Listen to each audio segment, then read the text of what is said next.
திருமறை நேரம் Bible Hour presented by the National Bible College. கிறிஸ்துவின் சபையார் உங்களை வாழ்த்துகிறார்கள். Satellite Bible School. வணக்கம் வேத மாணவர்களே, மீண்டும் இந்த நிகழ்ச்சியில் உங்களை வரவேற்பதில் மிகுந்த மகிழ்ச்சி. எலியா என்பவரை குறித்தும் தேவன் எலியாவை கொண்டு செய்த மாபெரும் அற்புதங்களை குறித்தும் நாம் இன்று வேத வசன ஆதாரங்களோடு படிக்க இருக்கிறோம். இன்றைய நாளிலும் கூட நமது போதகர் டாக்டர் பீட்டர் சாலமனையா அவர்கள் நற்செய்தி அளிப்பார். வணக்கம் தேசிய கல்லூரி மாணவ கண்மணிகளே, தோழர்களே, அருமை பெற்றோரே, உலகளாவிய என் தமிழ் சொந்தங்களே, மீண்டுமாக த நேஷனல் பைபிள் காலேஜ் வழங்கும் ஆன்லைன் வகுப்புகளுக்கு உங்களை வரவேற்கிறதுல மகிழ்ச்சி அடைகிறேன். இந்த நாட்களில் தேவனுடைய மனிதனும் தீர்க்கதரிசியுமான எலியாவை குறித்து பழைய ஏற்பாட்டிலிருந்து நாம் படிக்க இருக்கிறோம். எலியா தீர்க்கதரிசி குறித்து புதிய ஏற்பாட்டில் உள்ள 4 சுவிசேஷ புத்தகத்தில் குறிப்புகள் அவனை பற்றியதாக இருக்கிறது. அன்பு மாணவர்களே, மத்திய 17ஆம் அதிகாரத்தை நாம் படிக்கும்போது இயேசு கிறிஸ்து தமது அப்போஸ்தலர்களுக்கு முன்பாக மறுரூபமானார். அப்பொழுது அவருடனே கூட பழைய ஏற்பாட்டில் நாம் படிக்கிற மோசே, இப்பொழுது நாம் பேசிக்கொண்டிருக்கிற எலியா ஆகிய இருவரும் அவரிடத்தில் பேசிக்கொண்டிருந்ததாக அப்போஸ்தலர்கள் பார்க்கிறார்கள். இந்த காட்சியை அவர்கள் கண்ணார கண்டார்கள். இயேசு கிறிஸ்துக்கு முன்பாக ஏறக்குறைய 1500 ஆண்டுகளில் வாழ்ந்த மோசேயும், இயேசு கிறிஸ்துவுக்கு சற்று முன்பாக ஒரு 1000 ஆண்டுகளில் வாழ்ந்த எலியாவும் அவரோடு பேசுகிறவராக காணப்பட்டார்கள். சகோதரர், ஏன் இதை நான் உங்களுக்கு சொல்கிறேன் என்றால், அவர்களெல்லாம் மரித்து விட்டார்கள், காணாமல் போனார்கள், அடக்கம் பண்ணப்பட்டார்கள் என்று நினைத்து கொண்டிருந்த போது இயேசு கிறிஸ்துவின் மகிமைக்கு முன்பாக அவர்கள் உயிரோடு இருக்கிறவர்களாக, அவர்கள் அடையாளம் காணப்பட்டவர்களாக அப்போஸ்தலர்கள் நமக்கு இங்கே குறிப்பிடுகிறார்கள். அன்பு சகோதரர்களே, இந்த எலியா என்ற அந்த மனிதனை பற்றி நாம் படித்து பார்த்தால் மிகவும் ஆச்சரியமாக இருக்கும். இவருடைய வாழ்க்கையில் எத்தனையோ அற்புதங்கள் நடந்தது. அதில் மிகவும் குறிப்பிடத்தக்கதாக 6 அற்புதங்களை நாம் எடுத்துக்கொள்ளலாம். சைன்ஸ், ஒண்டர்ஸ் அண்ட் விட்னஸஸ், அற்புதங்களும் அடையாளங்களும் சாட்சிகளும். எலியா என்ற ஒரு மனிதன் வாழ்ந்தான் என்பதற்கும் அவன் இப்படி அற்புதங்களை செய்தான் என்பதற்கும் எத்தனை சாட்சிகள், அது உண்மைதான் என்பதை நிரூபிப்பது போல இயேசு கிறிஸ்துவோடு கூட அவர் மகிமையில காணப்பட்ட அந்த காட்சி நமக்கு அந்த சத்தியத்தை உறுதிப்படுத்துகிறது. எல்லாவற்றுக்கும் மேலாக யாக்கோபு என்ற ஆசிரியர் புதிய ஏற்பாட்டில் இந்த எலியா எப்படிப்பட்ட ஒரு மனிதன் என்று ஒரு அழகான படத்தை, ஒரு காட்சியை நமக்கு காண்பிக்கிறார். இந்த எலியா என்ற மனிதன் செய்த இந்த 6 அற்புதங்களில் மிக பெரிய அற்புதமாக ஒன்றை அவர் பார்க்கிறார். யாக்கோபு எழுதிய பொதுவான நிருபம் 5வது அதிகாரம் 17-18 வசனங்கள். எலியா என்பவன், கவனிங்கள், நம்மை போல பாடுள்ள மனுஷனாய் இருந்தும் மழை பெய்யாதபடிக்கு கருத்தாய் ஜெபம் பண்ணினான். அப்பொழுது 3 வருஷமும் 6 மாதமும் பூமியின் மேல் மழை பெய்யவில்லை. மறுபடியும் ஜெபம் பண்ணினான். அப்பொழுது வானம் மழையை பொழிந்தது, பூமி தன் பலனை தந்தது. இதை படித்து முடிக்கும் போது நம்முடைய ஆயுளே முடிஞ்சுவிடும் போல இருக்கிறது. நம்முடைய கால்கள் பூமியிலே இல்லாமல் உயர தூக்கி பறப்பது போல் இருக்கிறது. ஆகாயத்தில் பறக்கும் ஒரு பறவை போல நாம் உணர்கிறோம். இந்த பூமியை விட்டு பரலோகத்துக்கு ஏறி செல்கிற ஒரு தேவதூதனை போல நாம் நினைக்கிறோம். It's a beautiful, wonderful, sacred miracle. அன்பு சகோதரர்களே, வானத்தை பார்த்து மழை பெய்யாதே என்று சொல்ல எவனுக்கு அதிகாரம் இருக்கிறது? இன்னைக்கு மிக நவீனமான ஒரு உலகம், மீட்டியாலஜிக்கல் என்ற ஒரு படிப்பே இருக்கிறது. அதாவது காற்று, மழை, சூழல் இவைகளை படிப்பதற்கான ஒரு பட்டப்படிப்பு, மேற்படிப்பு இருக்கிறது. ஒரு நாளைக்கெல்லாம் பூமியில எங்கே மேகம் இருக்கிறது, எங்கே மழை இருக்கிறது, எங்கே புயல் இருக்கிறது, அது எவ்வளவு வேகத்தில் இருக்கிறது, எவ்வளவு தூரத்தில் இருக்கிறது என்றெல்லாம் படிக்கிற இந்த மனிதர்கள் மத்தியில மழையை வா என்று சொல்லவோ மழையை போ என்று சொல்லவோ எந்த அதிகாரமும் இல்லை. சகோதரர்களே, உலகம் முழுவதும் பெருமழை பெய்து தேசங்கள் பேரழிவை காண்பதை நம்ம கவனிக்கிறோம். இங்கே பரிசுத்த ஆவியானவர் எலியா என்ற அந்த மனிதனை குறித்து பேசும்போது நம்மோடு அவர் உதாரணப்படுத்தி பேசப்படுகிறார். நம்மை போல பாடுள்ள மனுஷன். Elijah was like unto a man, like us, a man of suffering. இப்படி பாடுபடுகிற சாதாரண ஒரு கிராமத்து மனிதன், ஒரு மலைவாழ் மனிதன், அவனுக்கு அதிக அறிவோ விவேகமோ இல்லை என்று நாம் நினைக்க வேண்டும். என் அன்பு சகோதரர்களே, எலியா என்பவன் ஒரு மலை நாட்டை சார்ந்தவன். நல்ல உடைகள் இல்லாமல் ஏதோ ஒரு வகையாக தோல் உடைகளை அணிந்து கொண்டு வெட்டுக்கிளிகளையும் காட்டு தேனையும் உண்பவனாக இருந்தான். நம்மை போல ஒரு பாடுள்ள மனிதன். மழை வராதே என்று சொன்ன போது நின்று விட்டதாம். எவ்வளவு நாளைக்கு? 3 வருஷமும் 6 மாதமும். இது ஒரு கற்பனையா அல்லது ஒரு கவிதையாக பேசப்பட்டிருக்கிறதா? நம்ம ஊர்ல சொல்லுவாங்க புராண கதைகள், அது மாதிரி ஏதாவதா? என் அன்பு சகோதரர்கள், இல்லை. இந்த மனிதன் எங்கே இருந்தான்? யாரிடத்தில் பேசினான்? அந்த மனிதன் யார்? அவனுடைய மனைவி யார்? இவன் வாழ்நாள் காலத்தில் இருந்த மற்ற சமூக அமைப்புகள் என்ன? எல்லாம் பதிவு செய்யப்பட்டிருக்கிறது. இந்த மனிதன் இஸ்ரவேலர்களுடைய வரலாற்றில் ஆகாப்பு ராஜா என்ற மனிதன் வாழ்ந்த காலத்தில் அந்த ஆகாப்பு இடத்திலே சொல்கிறான், அந்த தேசத்தின் அரசன் இடத்திலே சொல்கிறான், இஸ்ரவேலின் தேவன் மழையை நிறுத்தும்படி சொன்னார் என்று சொன்னான். மழை நின்றது. பார்த்து கொள்ளலாம் என்று அந்த ராஜா நினைத்தார். இன்னைக்கு நின்றது, நாளைக்கு வந்துடும், இந்த மாசம் இல்லைன்னா அடுத்த மாசம் நினைச்சான். 3 வருஷம் 6 மாசம் ஆச்சுங்க. என் அன்பு சகோதரனே, தாய் தகப்பனே, இந்த பூமியில 3 வருஷம் மழை இல்லைன்னா பூமியில ஏதாவது ஒரு பூச்செடி இருக்குமா? ஒரு இலை தழைகள் இருக்குமா? புற்பூண்டுகள் இருக்குமா? பூமி நின்று மனிதன் இருக்க முடியுமா? ஈர காற்றும் ஈர பசியும் தண்ணீரும் இல்லாமல் மனிதர்கள் வாழ இயலுமா? மழை இல்லாமல் இந்த பூமி என்ன ஆகும் என்று எண்ணி பாருங்கள். இந்த அற்புதத்தை யோசித்து யோசித்து யோசித்து முடிவில்லாமல் ஆச்சரியத்தையே நாம் அடைகிறோம்.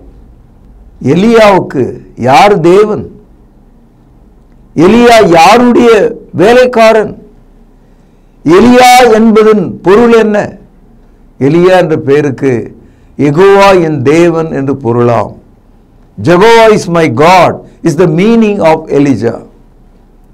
அன்பு சகோதரர்களே, இந்த மனிதனுடைய வாழ்க்கையில பசி, தாகம், பயம், அரசன் அவனை துரத்தினான், அவனை கொல்லும்படியாக பிடிக்க முயற்சி செய்தான். அவன் ஊரை விட்டு ஓடுகிறான், ஆற்றை கடந்து ஓடுகிறான், காடுகளை கடந்து ஓடுகிறான். சின்ன பிள்ளைகள் அவன் மீது கல் எறிகிறார்கள். எல்லா விதமான பாடுகளை அவன் அனுபவித்தான். But still he is a man of God and God brought this wonderful miracle. சகோதரர்களே, அற்புதம் என்பது மேசையின் மீது ஒரு கல்லை வைத்து அதை எடுக்கும் போது மாம்பழமாக மாறுவது, அது அற்புதம் அல்ல. அது ஒரு வித்தை, அது ஒரு மாயம், அது ஒரு தந்திரம். சகோதரர்களே, தண்ணீரை எடுத்து அள்ளி வீசுகிறார்கள், அது மனிதர்கள் மீது சேரும்போது பொறியாக மாறிவிடுகிறது. அது அற்புதம் அல்ல. இவ்விதமெல்லாம் அற்புதம் செய்கிறாங்க. ஆனால் வானத்தை பார்த்து மழை பெய்யாதே என்று சொன்னால் மேக கூட்டம் கலைந்தது, மழை இல்லை.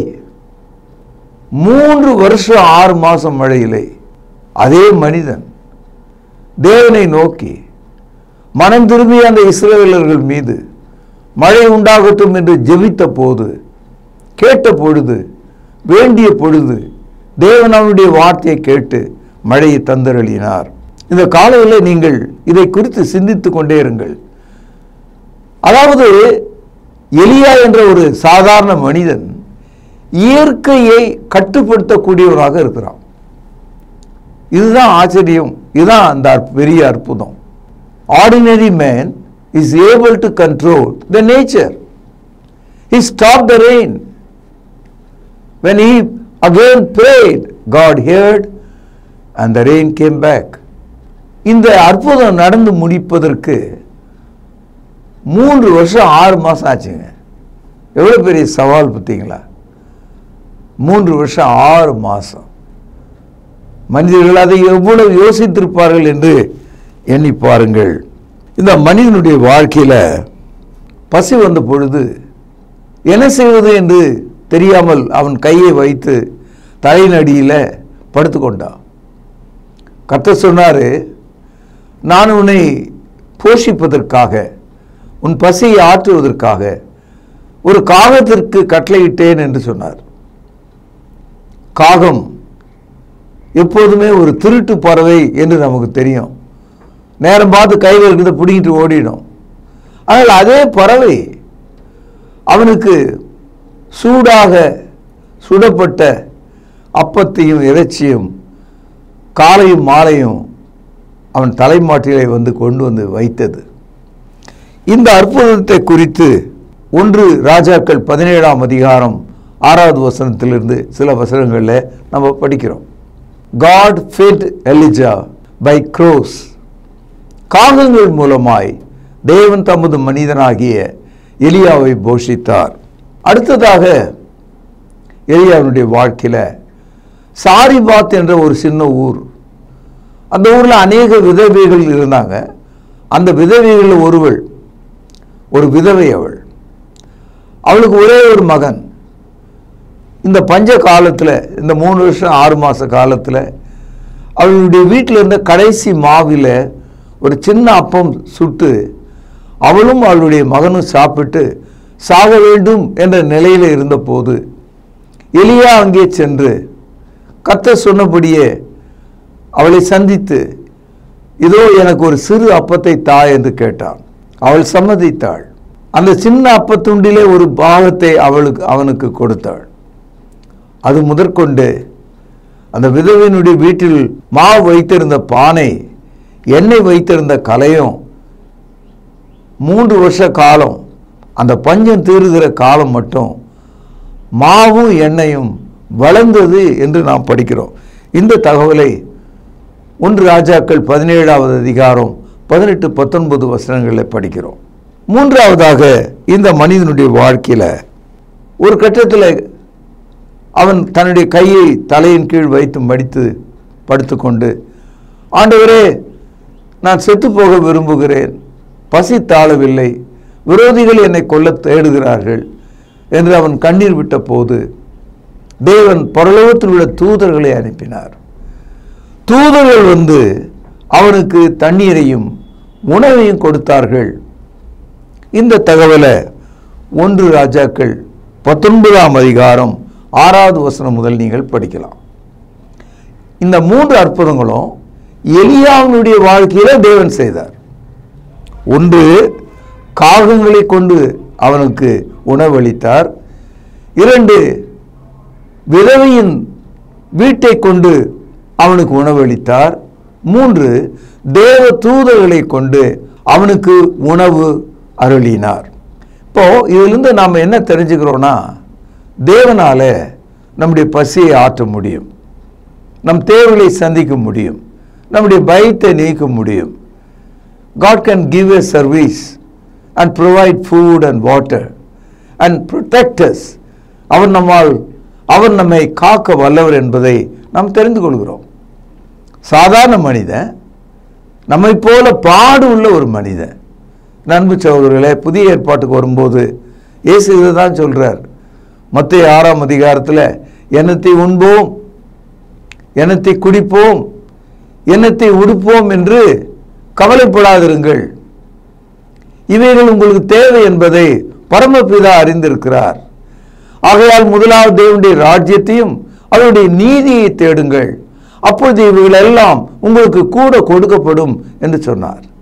எலியா என்பவன் நம்மை போல பாடுள்ள மனுஷனாயிருந்தான். அவனிடத்தில் தேவனிடத்தில் பேசும் ஆற்றல் இருந்தது. அவன் கருத்தாய் ஜெபம் பண்ணினான். ஜெபம் என்பது தேவனை நோக்கி பேசுகிற ஒன்றுதானே. நீங்கள் ஜெபம் பண்ணுவீர்களானால் உங்கள் தேவையை ஆண்டவர் சந்திப்பார். லூக்கா 11ஆம் அதிகாரம் 24வது வசனத்தில் படிக்கிறோம், நீங்கள் கேட்கிறவைகள் எவைகளோ விசுவாசத்தினால அவைகளை பெற்றுக்கொண்டீர்கள் என்று அறிந்து கொள்ளுங்கள். Believe what ever you ask. இயேசு சொன்னார். இந்த மனுஷனிடத்துல இந்த காட்சியை நாம் பார்க்கிறோம். 1 ராஜாக்கள் 17வது அதிகாரம் பக்கம் 452. கீலேயாத்தின் குடிகளிலே திஸ்பியன் ஆகிய எலியா ஆகாப்பை நோக்கி, என் வாக்கின்படியே அன்றி இந்த வருஷங்களிலே பனியும் மழையும் பெய்யாதிருக்கும் என்று இஸ்ரவேலின் தேவனாகிய கர்த்தருக்கு முன்பாக நிற்கிற நான் அவருடைய ஜீவனை கொண்டு சொல்கிறேன் என்றான். இந்த வசனத்தில் எலியா செய்த அந்த அற்புதம், மழையை நிறுத்தும்படியான அற்புதத்தை மனசுல மறைச்சு வச்சுக்கிட்டு இப்படி நடக்க போது பாருங்க அப்படின்னு அவன் யோசித்து கொண்டில்லை. இன்னைக்கெல்லாம் சில மனிதர்கள், கள்ள தீர்க்கதரிசிகள், ஜனவரி 1ஆம் தேதி காலையில் பெரிய பெரிய அற்புதங்கள் நடந்ததாகவும் நடக்க போவதாகவும் கள்ள தீர்க்கதரிசிகளாகிய நட்சத்திர போதர்கள் சொல்வதை நம்ம பார்க்கிறோம். அது நடந்ததா நடக்கலையான்னு யாரும் போய் தேடி பார்க்கறது இல்லை.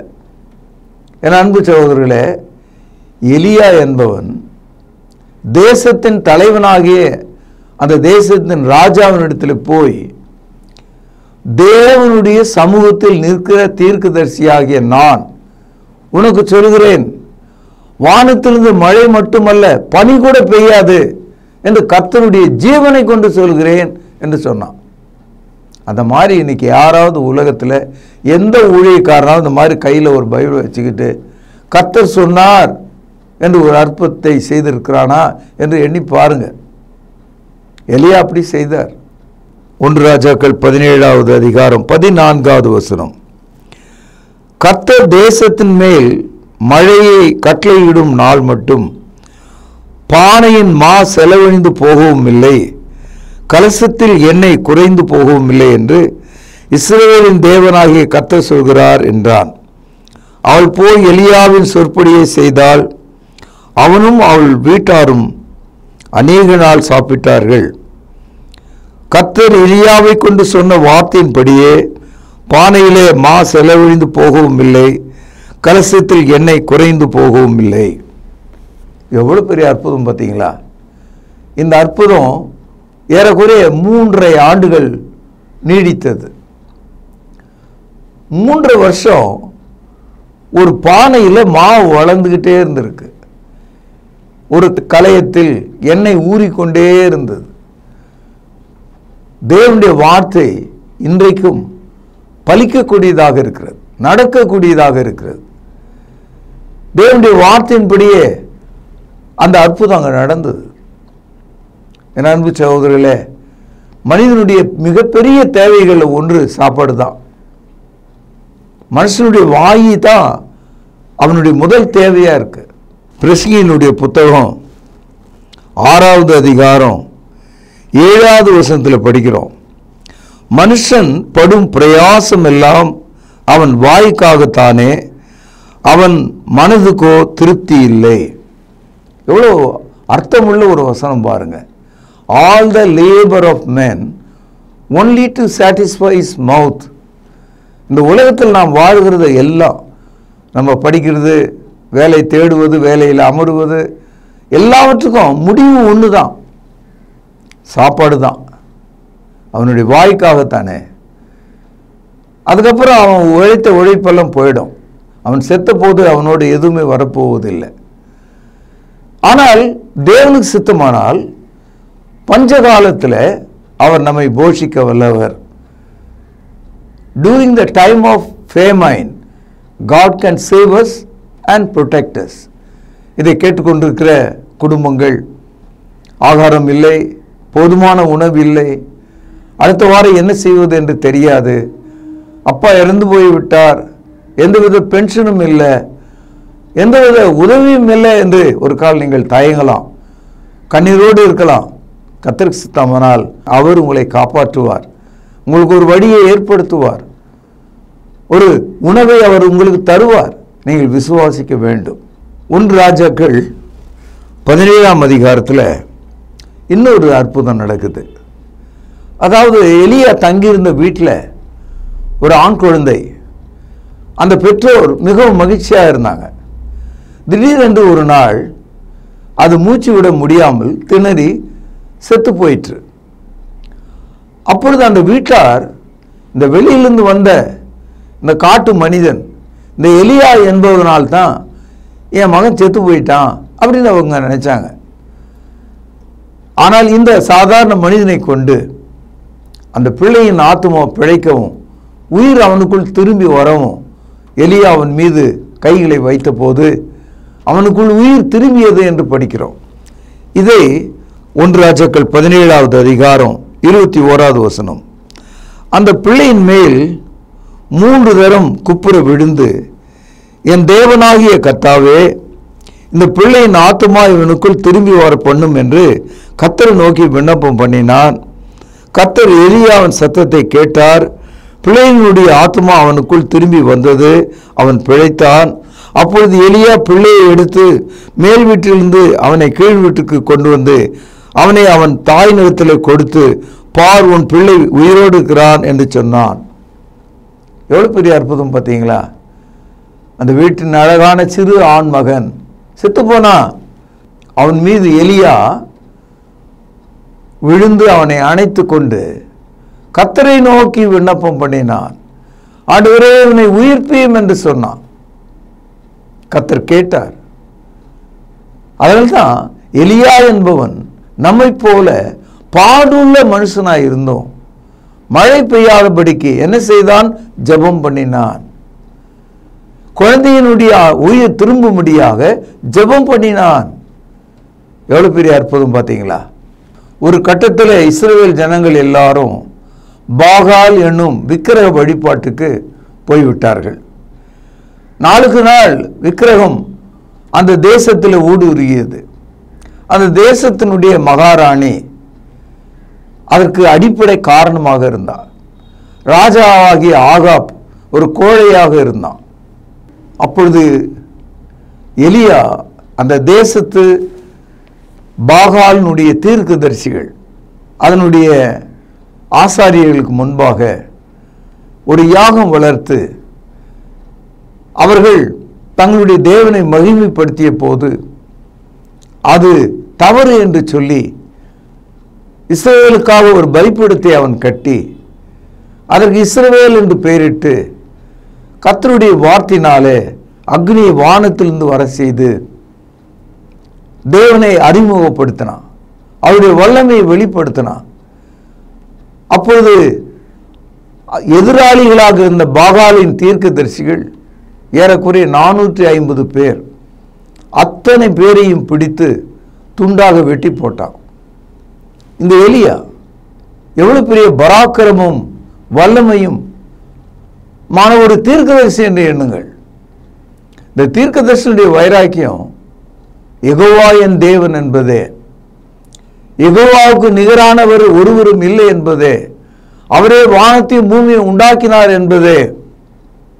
So he killed all those 450 false prophets of Baal, the idol. இந்த கருத்துக்களை 1 ராஜாக்கள் 18ஆம் அதிகாரம் 19வது வசனம். இப்போதும் கர்மேல் பர்வதத்திலே இஸ்ரவேல் தேசம் அனைத்தையும் பாகாலின் தீர்க்கதரிசிகள் 450 பேரையும் எசபேலின் பந்தியிலே சாப்பிடுகிற தோப்பு விக்கிரகத்தின் தீர்க்கதரிசியில் 400 பேரையும் என்னிடத்திலே கூட்டிக் கொண்டு வர ஆட்களை அனுப்புவோம் என்றான். பார்த்தீங்களா, ஒரு பெரிய சேலஞ்சே பண்ணிட்டாருங்க. காரணம், மூட பழக்கத்தின் கீழே இந்த தேசமே போய்விட்டதை நம்ம பார்க்கிறோம். இவ்வளவு பெரிய நவீன காலத்தில் இன்னும் அடம் பிடித்து கொண்டிருக்கிற விக்கிரக வழிபாடுகளை கண்டு நான் ஆச்சரியப்படுகிறேன். என் அன்பு சகோதரர்களே, இந்த ஜனங்களுக்கு முன்பாக, இந்த கள்ள தீர்க்கதரிசிகளுக்கு முன்பாக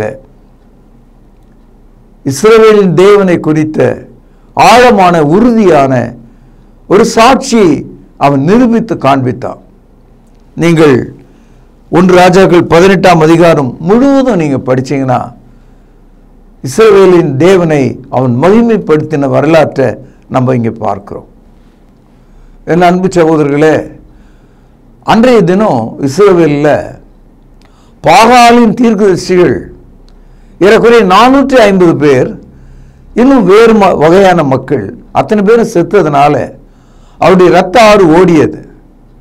ஆனால் தேசமே குலுங்கியது. ஒரு பெரிய புரட்சி உண்டானது. கர்த்தர் எலியாவை கொண்டு ஆகாப்பை பார்த்து, நீங்கள் விரைவாக உங்கள் ரதத்தை எடுத்துக்கொண்டு அரண்மனைக்கு ஓடுங்கள், காரணம் பெரும் மழையின் இரைச்சல் எனக்கு கேட்கிறது என்று சொன்னான். எப்போ சொல்றான் தெரியுங்களா? 3 வருஷம் 6 மாதம் முடிவடைகிற அந்த கடைசி நாளில் அந்த ராஜாவுக்கு சொல்கிறார், 3 வருஷம் 6 மாதம் மழை இல்லை, மழை வரப்போகுதுன்றத அந்த இறைச்சியில் எனக்கு கேட்கிறது என்று ராஜாவுக்கு சொல்றார். அதே ராஜாவிடத்துல மழையை நிறுத்துகிறேன் என்று சொன்னாரு. அதே ஆகாப் ராஜா கிட்ட தான் போய் மழை வருகிறது என்று சொல்றார். ராஜாவுக்கு அவன் அப்படி கடித்து குதிர வேண்டும் போல இருந்திருக்கும்.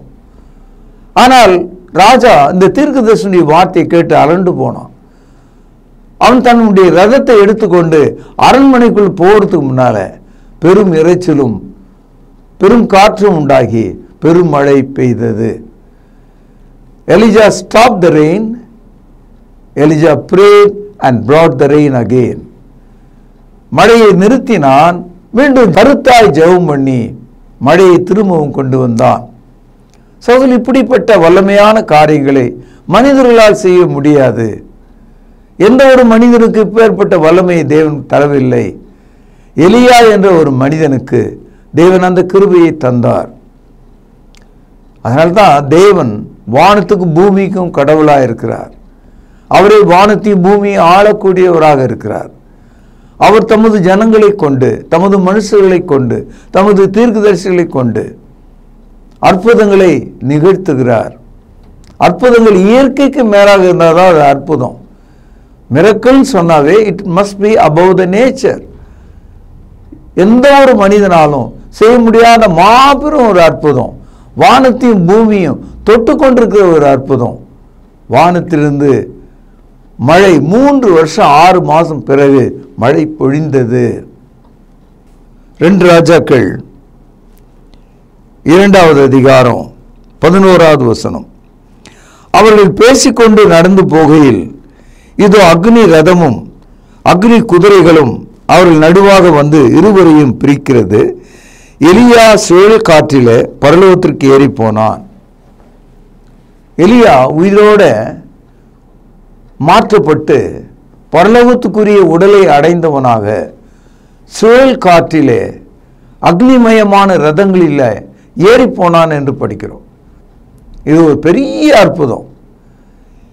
இந்த இடத்துல தான் எலிசா மேலே ஏறி சென்று விட்ட எலியாவை குறித்து கதறுகிறான். அப்படி கதறும் போது ஒரு வார்த்தை அவன் சொல்றான். இதை 2 ராஜாக்கள் 2வது அதிகாரம் 14வது வசனம். எலியாவின் மேலிருந்து கீழே விழுந்த சால்வையை பிடித்து எலியாவின் தேவனாகிய கர்த்தர் எங்கே என்று சொல்லி தண்ணீரை அடித்தான். தண்ணீரை அடித்த உடனே அது 2 பக்கமாக பிரிந்ததனால் எலிசா இக்கரைப்பட்டான். இந்த அற்புதம் யோர்தான் நதியிலே நடக்கிறது. மேலே ஏறி போன அந்த எலியாவின் இடத்திலிருந்து அவன் மேலிருந்த மேல் துண்டு கீழே விழுகிறது. அந்த துண்டை எடுத்து அதை முறுக்கி எலியாவின் தேவன் எங்கே, where is the God of Elijah என்று கேட்டு கோபத்தில் தண்ணீர் மீது அந்த துணியாலை அடித்தானாம். உடனே யோர்தான் நதி வழிவிட்டதாம், 2 பக்கமும் பிரிந்ததாம். இந்த அற்புதம் நிகழ்ந்ததாக நம்ம பார்க்கிறோம். ஆகவே என் அன்பு சகோதரர்களே, எலியாவினுடைய வாழ்க்கையில் 6 அற்புதங்கள். இந்த 6 அற்புதங்களும் நம்மால் நினைச்சு பார்க்க முடியாத அற்புதங்கள், சிந்திக்க முடியாத அற்புதங்கள், நம்முடைய புத்திக்கு புரியாத அற்புதங்கள் தேவனால் நடந்தது. தேவன் அதை செய்தார். அது பதிவு செய்யப்பட்டிருக்கு. எலியா என்பவன் மரத்திலிருந்து தானாக பழுத்து விட்டு கீழே விழுந்த ஒரு இலை போல் இல்லாமல் வரலாற்றிலே ஒரு மனிதனாக இருக்கிறான். அவன் எந்த ஊரை சேர்ந்தவன், அவனுடைய தகப்பன் பெயர் என்ன, அவன் எந்த மலையிலே குடியிருந்தான், அக்காலத்தில் எந்த ராஜா இருந்தான், அவனுடைய மனைவியின் பெயர் என்ன, அவனுடைய காலத்தில் இருந்த விக்கிரக வழிபாடுகள் என்ன, எத்தனை ஆண்டுகள் மழை பெய்யாமல் இருந்தது. இந்த தகவல் எல்லாம் நாம் படிக்கும்போது நீங்கள் ஜீவனுள்ள ஒரு தேவனையும் அவருடைய குமாரனாக இருக்கிற இயேசுவையும் அறிந்து விசுவாசித்து தேவனுடைய பிள்ளைகளாய் வாழும்படி உங்களை ஆசீர்வதித்து இந்த பாடத்தை நிறைவு செய்கிற அடுத்த நாளில் இதனுடைய தொடர்ச்சியை நாம் கேட்கலாம். பிரார்த்தனை செய்வோம். மகா பரிசுத்தம் நிறைந்த ஜீவனுள்ள தகப்பனே, இந்த நாளில் நாங்கள் கேள்விப்பட்ட எலியா என்பவருடைய வாழ்க்கையில் நடந்த 6 அற்புதங்களுக்காக உமக்கு நன்றி செலுத்துகிறேன். எங்கள் தேவைகளை எல்லாம் சந்திக்கும்படியாக ஜெபிக்கிறேன். கருத்தாக ஜெபம் பண்ணும்படியான ஆற்றலை எங்களுக்கு தாரும். எலியாவின் தேவன் என்னுடைய தேவன் என்று நம்பிக்கையுள்ளவர்களாக எங்களை மாற்றும். ஆண்டவரும் கர்த்தரும் இரட்சகருமாக இருக்கிற இயேசுவின் நாமத்திலே ஜெபம் கேளும் ஜீவனுள்ள எங்கள் நல்ல பிதாவே, ஆமென். தொடர்பு கொள்ள வேண்டிய முகவரி: திருமறை நேரம், 58 சர்ச் தெரு, குமரன் நகர், சென்னை 6,82,000. தொலைபேசி எண் 044255008882. செல்போன் 9385500882. கர்த்தாவே, தேவர்களில் உமக்குப்பானவர் யார்? வானத்திலும் பூமியிலும் உமக்குப்பானவர் யார்? உமக்குப்பானவர் யார்? உமக்குப்பானவர் யார்? வானத்திலும் பூமியிலும் உமக்குப்பானவர் யார்? வானத்திலும் பூமியிலும் உமக்குப்பானவர் யார்?